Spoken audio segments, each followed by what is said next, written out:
Many rituals and games summon a specific entity that seems to exist as part of the process itself. But have you considered that sometimes when you call upon a guest or a player, they are a simple denizen of some other world filling a role? And have you considered that someday, denizens like them could call on you? Have you noticed how a ritually summoned being must invariably follow rules? That you are always in some kind of peril if you fail to observe the rules yourself. One thing you will not see is the possibility of harm befalling your visitor. Often the visitor must be given a gift. Now, imagine that you are that visitor. Much safer than summoning one, right? Read on. It will come as no surprise that summoning requires a connection between worlds. The purpose of a ritual is to make that connection. If you are a little detached from the world, you may be the one to receive that connection. Have you ever been worn out and just about ready to fall asleep on your feet? So tired that you're grateful for a few seconds to close your eyes and take a deep breath? You may have noticed when you opened your eyes again that the room somehow popped. Even though you were observing the same surroundings moments ago, you've almost forgotten what you were looking at. Colors are brighter. Objects are somehow more solid. Everything just looks more real. For a moment there, you drifted away from the world. That is not a metaphor. If enough time passes in that state, you may see a light in the darkness or hear a sound in silence. Maybe there will be a door in front of you or a sudden desire to sit. These are all invitations. You will also have a very strong but rarely specific intuition about what it is you're being invited to participate in. For example, you will be unaccountably certain that you will be expected to give advice. What you will not have is any idea of what you will be asked to advise on. The safest thing that you can and should do is to think about your surroundings and come back to the world. If you approach the light, or knock on the door, then you are accepting the invitation. Consider how many rituals we have recorded to contact other worlds. Consider that we have no idea how many other worlds there are performing their own rituals. Multiply a large number by an unknown but also large number, and you have an idea of how much chance you have of predicting what you're about to get caught up in. I have accepted 9 invitations. I will never accept a 10th. The first was 8 years ago, before I was even aware of rituals outside of Ouija boards and low-budget horror films. I'd been working on an urgent software fix and stayed at the office until everyone had left. Then I stayed for a further 3 hours. Exhausted and getting nowhere, I leaned back in my desk chair and rested my eyes for a few moments, trying to forget about the project. As my mind cleared, the low whir of my desktop seemed to degrade and crack. Focusing on the sound, I realized that I was hearing rain. I felt a sense that I would be given warmth, shelter, a delicious meal, and a chance to speak to an amiable stranger.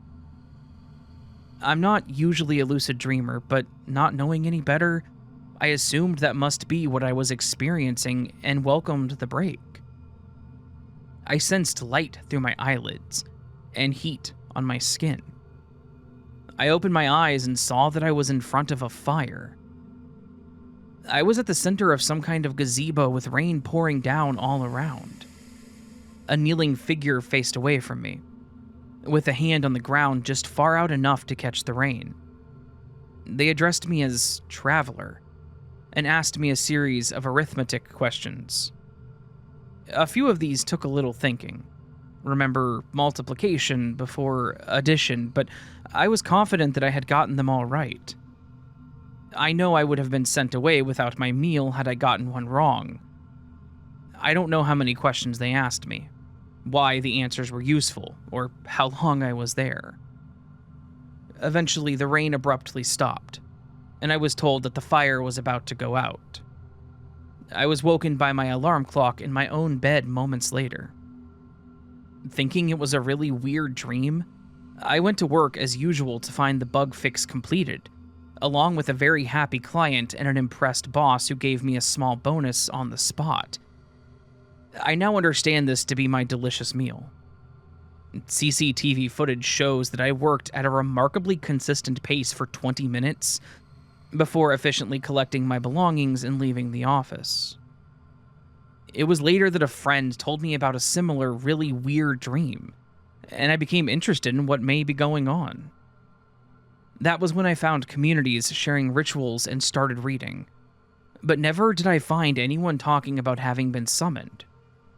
I thought maybe it was rare, or that it was poor forum etiquette to talk about it. So I would occasionally go on little adventures, but I kept them to myself. Whatever the reason, I can no longer stay silent. My final accepted invitation was a little over a week ago. Only now do I feel able to describe it. If you're hoping that I am to have my guts pulled out through my ears at midnight, or that I'm being tormented by unbearable visions of hell, then I have to disappoint you. But if you do not think that what I have to tell you is anything to fear, then I hope for your sake that you're right. I arrived home late after an evening out, kicking off my shoes and flopping onto the nearest chair. I didn't notice myself drifting. Not until I heard a faint knocking sound above my head. Opening my eyes, or so I thought, I saw a wooden trap door. Realizing what was happening, I decided that a ball game in which I would not have to do much might be fun. I had nowhere to be the next day. There were 5 more raps on the door. After a theatrical pause, I returned them. I immediately had a sense that I was surrounded by apprehension despite being calm myself. The door was opened and I floated up until I could barely peek above the frame. Looking around, I think I was in a forest clearing. There was a dense canopy of what almost looked like matted fur. It was held up by structures that I can broadly compare to trees, but with a pale, chalky look to them, contrasting the darkness beyond. Stood around me, and determinedly not catching my eye, were 9 beings. Remember that whatever lives in these other worlds are often similar but never human. They were no more than 4 feet tall and very slender and slight, with no discernible features. They looked so fragile. The beings spoke a strange language. I think it was Thontha. This whole world was alien to me, but what I could pick up on without a trace of doubt was the emotion of each one. The bravest started by throwing a bundle of rags over my head to another, who, after a sudden twinge of anxiety, caught it perfectly. After this, everyone's confidence increased a little. After a few more throws and catches, seemingly at random, like any good game of pig in the middle, the apprehension took a back seat to boldness, even enjoyment. This lasted until I was able to catch a slightly too low throw, whereupon the apprehension returned, particularly in the one that was supposed to catch. The being that had thrown hesitantly spoke, and the intended catcher eventually spoke back. Now, all around, I felt anticipation. Whatever had just happened, I was satisfied that it was time to continue, and I threw the cloth ball to the catcher.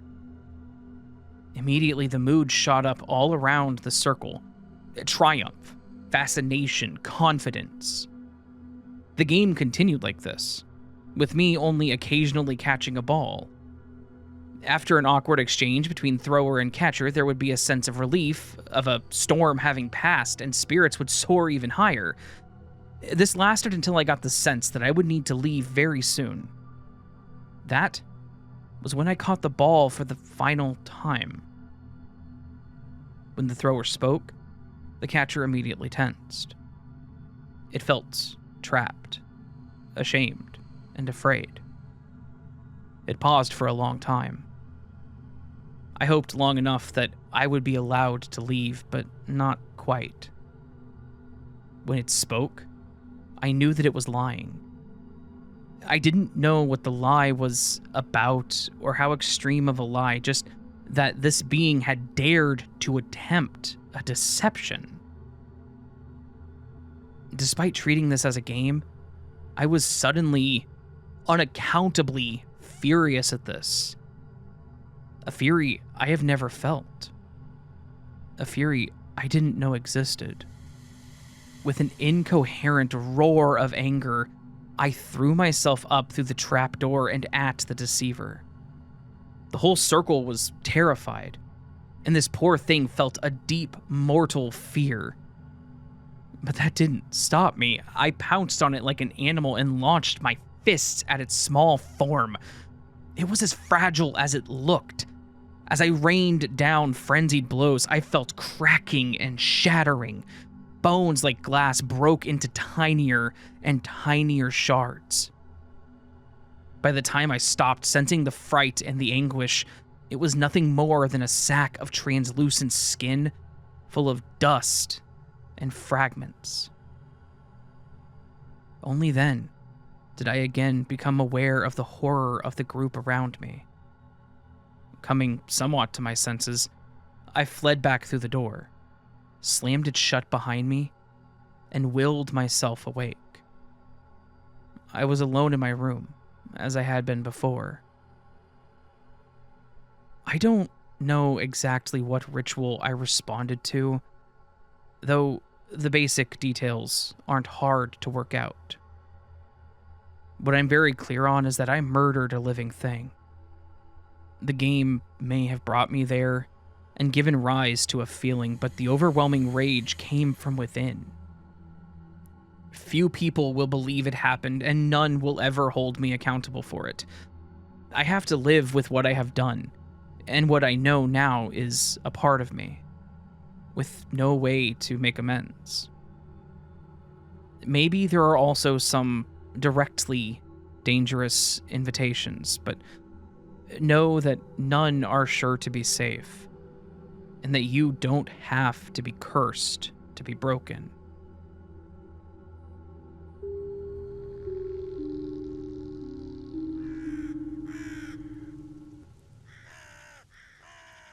So that, my friends, was the story To Be Summoned by DistantAngel on the Creepypasta wiki.